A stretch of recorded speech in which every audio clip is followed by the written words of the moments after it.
The Olympic sport of handball is fast, high-scoring, hard-hitting, and easily televisable. It requires running, jumping, and throwing hard. All skills American athletes have in abundance. That's why the world has been waiting for the United States to dominate the game. Once we get beyond the confusion that forces us to call it team handball. It's been waiting for over 60 years. Those of us who played the game, who believe in it strongly, finally came to the realization that putting our faith in the national governing body of the sport to develop it and make it the sport we knew it could be in this country was a false promise. So we decided to create an organization to raise public awareness of handball in America on our own terms and create our own leadership. And we are not in competition with USA Team Handball, the NGB of the sport in this country. We are here to support it. If you go onto YouTube right now, there's not a whole lot of content right there in English, especially for instructing people as well as promoting the game. So that's something that we CHA as being an avenue to really get onto the scene and get people aware of the sport of handball, as well as educating them on how to get better at it. What American Handball Associates can do is be specific and do the things that USA Team Handball can't do. One of them is to grow the sport. One of them is to bring visibility to the sport. And another important thing is to keep the history of the sport, allow people to understand where it started. Army Champs is the unlikely story of a team of soldiers primarily, with orders to learn a game that was as foreign to them as baseball is to a Frenchman.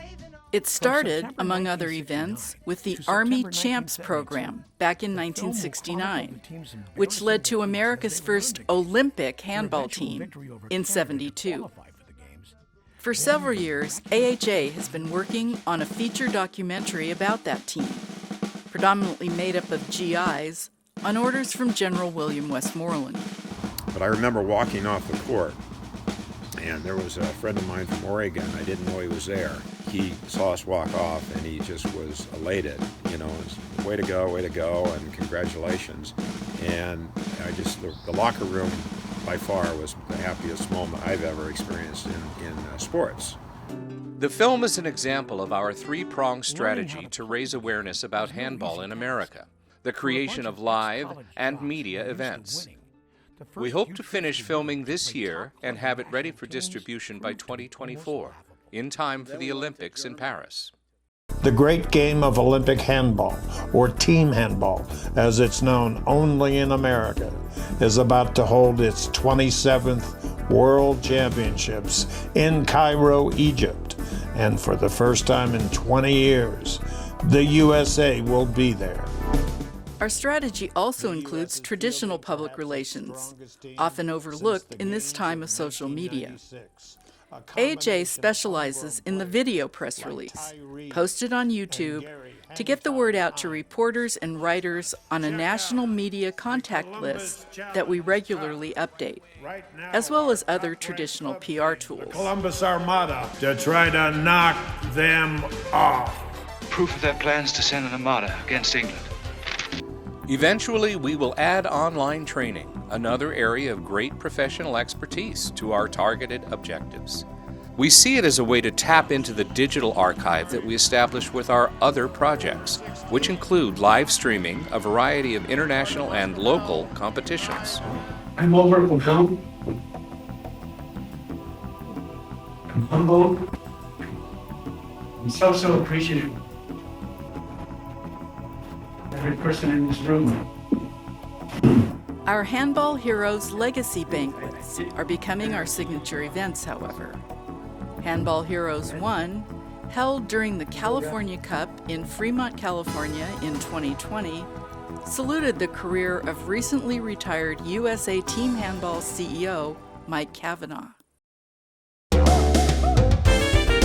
Live from the Swimmin' Sport Club in Flanders, New Jersey, the birthplace of team handball in the USA. American Handball Associates is proud to present Handball Heroes 2. Tonight, the Founders Awards. In 2021, Handball Heroes 2 handed the Founders Awards out to Peter and Renata Buning and Laszlo Jurak on his 90th birthday for their work in making handball possible in the United States. So you can imagine that Renata, with the force of God, held this plane up and said, "We aren't going anywhere until all of my ladies are back on board." And of course we were laughing when they came back on board, but Renata was not. Dad said to them, he said, "I'll make you a deal." This year, Handball Heroes 3 will take place in Farmington, Michigan, August 27th, co-hosted by the Detroit Handball Club. We're really excited about Handball Heroes 3 in Detroit. It'll be a fun time. It's a little bit commemorative towards the 50th anniversary of the 1972 team, with a little bit of the Army Champs aspect of it, as well as paying a little homage to the existing club in Detroit that's growing rampantly, and something that we really want to try to promote is, successful growth, and we're here to try to combine those two worlds of past, present, and future. It's a rare opportunity to have truly legends in the sport get together, and the fact that they're getting together in Detroit is particularly an honor. We can't wait to just celebrate this amazing sport and celebrate all the hard work that the generations before us have done.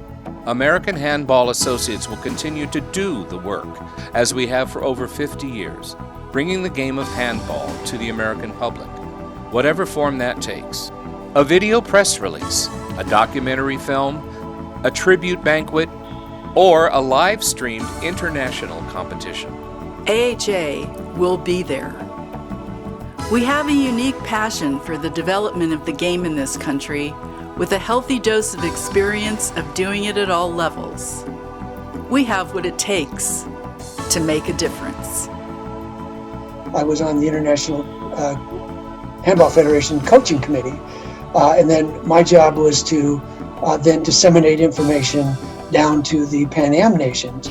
And so I was very comfortable with that, and it's very comfortable with the whole inner structure of the IHF, the president, the chair of the coaching committee. You've got a lot of people associated with AHA that have been through experience, and at times painful experience, what works and what doesn't work. So there's a knowledge base there of an idea that's going to run into a brick wall, that maybe we can avoid that wall. I think there's great opportunity to manage some events out there. It's really, really important that AHA continues the work of exposing the sport and finding ways to help people figure out what handball is or know what handball is in more detail.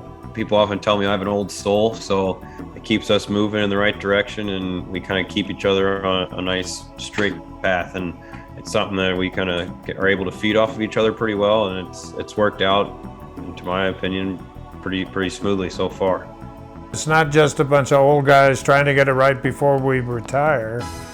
It is a bunch of old guys trying to get it right, but we're doing it with the next generation of handball evangelists, trying to pass on our experience to make a dent in the American market and try to reach that day when we do dominate the game globally.